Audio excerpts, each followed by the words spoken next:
Thanks everybody for coming to lecture number 4 in the 3rd year of lectures being put on by the Hempology 101 Club here at the University of Victoria and the International Hempology 101 Society. Today we're again privileged to have Bill from Hemp Company and Shift here, Bill Finley I should say. And I won't speak very much except to say that in the 13 years now that I've been an activist, I've seen a huge change in the number of hemp products and hemp stores that have been making hemp products available. And I'm proud to say, or lucky enough to say, that except for my tie and shoes right now, I'm completely dressed in hemp. And I could be wearing shoes, I just haven't gone that far yet. By next year, I will be wearing hemp shoes for this class, I can assure you. We will be showing you some hemp shoes later. But I do want to get into ties as well. I think there's room for many more hemp ties on the market than there is. But I'll let Bill get into what is available and what is not, and just like to thank him very much for taking the time to come today. Always a pleasure to come up here to Hempology 101. Probably the majority of you know anything about hemp because of marijuana. I'm just taking a random guess here. I know with my generation, if we heard the word at all, that's what it dealt with. But probably your grandparents and your great-grandparents knew hemp from a whole different perspective. And that is that it's a food, it's clothing, and nowadays can be shelter even. So what transpired in all these generations? Well, way back probably 8,000 to 10,000 years ago, people started to create clothing, and the oldest piece of textile found is a piece of hemp textile. So somehow that plant was transformed from a plant growing out in the wilderness to something that people started to utilize. About 2,000 years ago, the Chinese invented paper. And now most paper today in North America and around the world is made from tree products. Originally it was agricultural products, agriculturally grown products. And in China it was hemp. And we know without the sort of scientific evidence that hemp was also used as a food product. And I'm going to a little later on give you some samples of hemp seeds, very nutritious. So somewhere way back in the millennium, people started to utilize this plant as a food source as well. It also, of course, is a tremendous medicine, and that aspect of it has probably generated more discussion than any other, particularly in the last 80 years in North America. And Ted has already mentioned to you about the marijuana tax law of 1937 in the United States of America. And they, at that time, banned the use of marijuana, the growing of marijuana. Well, that's also at the same time, unbeknownst to the thousands upon thousands of farmers who were growing hemp, they also banned hemp. So hemp and marijuana, although they are very similar plants, are not 100% identical. They do cross-pollinate, they are in the same biological genus, all the rest of it, but the utilization is very different. For marijuana, you're generally looking at the leaves and the buds. For hemp products, you're looking at the stalk of the plant for paper and the stalk of the plant for textiles, and you're looking at the seeds of the plant for the nutritional aspect. So even though they're related, they are quite different. And the Americans did a number on the world by shuffling it into this sort of nebulous land. I grew up a long time ago, and marijuana was the first time I'd ever heard anything about hemp.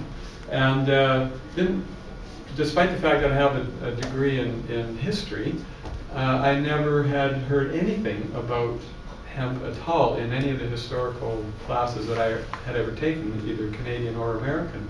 So it was quite a challenge to me about 9 years ago, my son, who was living in Victoria at the time, gave me a call. He said, "Oh, Kelly and I we're going to open a hemp store."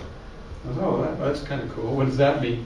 And he said, "There's so many products out there." He said, "Dad, there's like lots of clothing, there's food, there's body care products, there's all kinds of things being made of hemp, and there are very few places to actually go and purchase it." So I'm living in the Kootenays at the time and thinking, "Wow, this is way to go, son."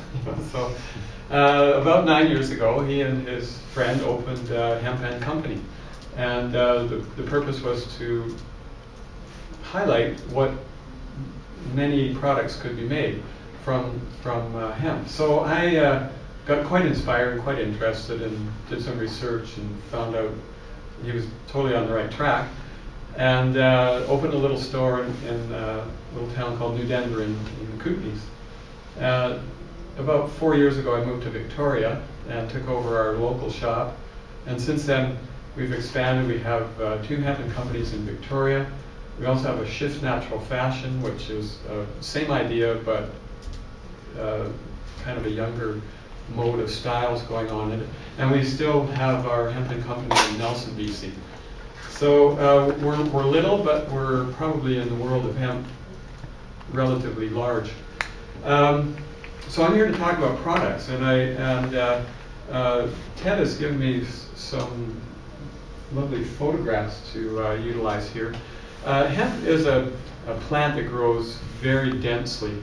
It's usually about 3 or 4 meters tall. It grows very close together. The stalks of the plant, which you see on the left in this old, what do they call them, a corticator? Decorticated. Even in the field, it grows really close like that. And as I say, your grandparents would have known about this because it was a plant that actually had to be grown by all the French and the English colonists in North America in the early days. Into American history, both George Washington and Thomas Jefferson, presidents of the United States, were, among other things, hemp farmers. The first draft of the first 2 drafts of the American Constitution are actually drawn on hemp paper. The final version is on vellum. It's not on hemp, but that just shows how integrated hemp was into the American economy. It was actually very huge. One of the main things that was used was rope, or used to make was rope. And hemp has a unique quality in that it doesn't break down in water the way other natural fibers do. And so on sailing ships you had all of the ropes, all the sails. The word cannabis actually is the root word for the word canvas. So if you hear of canvas sails or canvas that artists paint on, the root of that is coming from hemp. And here we have hemp canvas right here. So cannabis forms that word. Now what happened was at the destruction of hemp by the marijuana tax law,